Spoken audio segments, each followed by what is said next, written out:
Now watch this.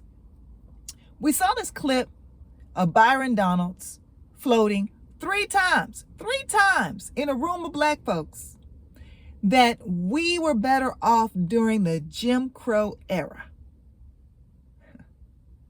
The time when people were still getting lynched, there was segregation, they were still raping of women with no consequences, there were unlawful arrests, they could come in, just take your whole damn family, your kids, they come in, scoop up the men. Like, you know, I don't know how he fixed his mouth to say that men were in the home more then, when black men were under attack, blatantly under attack, in public. There was no hiding it.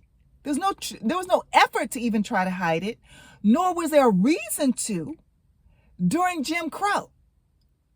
But Byron Donalds stood in front of you and floated out there that you would be better living in that era if we went back to that time. And here's what I know.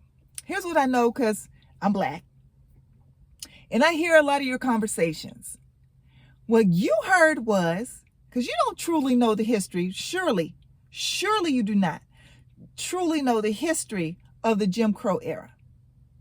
And I give you, if that's the case, I give you a pass if you were in that room, because growing up in the state of Texas, I can tell you one thing for sure. I was never taught K through 12 anything about the Jim Crow era.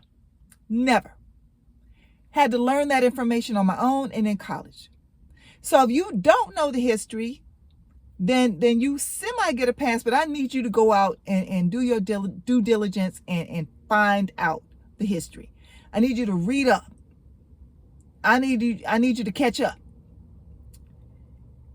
But I know that some of you just heard the black man in the home.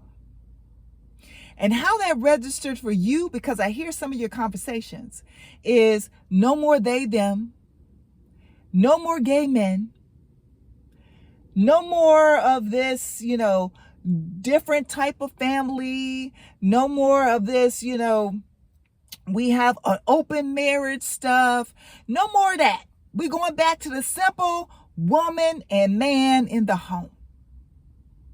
And if you heard that, then shame on you.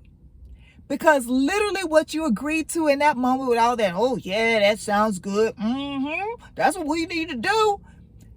What you signed up for was segregation, lynching, not being able to read certain books, not being able to attend schools, get a quality education, just like the white kids, being forced to sit on the back of buses and trains, white only water fountains, getting hosed down by police officers, attacked by dogs, people coming in the heat of the night and snatching your kids up out of your household and your husband and your wife, raping your wife with no consequence. That's what you signed up for when you was in the room. Yeah, that sounds good. That sounds about right.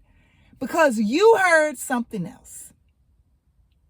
And that's another conversation for us to have, black folks, on another day. But what I want to say today is they're trying to perpetuate a narrative. They're trying to normalize certain terms, certain ideology, certain time periods. And everybody that was in that room that heard Byron Donaldson and there was Donalds and had no pushback, you signed up for the legit Jim Crow. You were agreeing to the Jim Crow era, and you should be ashamed of yourself, because either you are not knowledgeable about the Jim Crow era, or you thought it meant something else. You thought it meant something else, and you were going to be able to get away without saying what you really want to say. And during Pride Month, on top of that,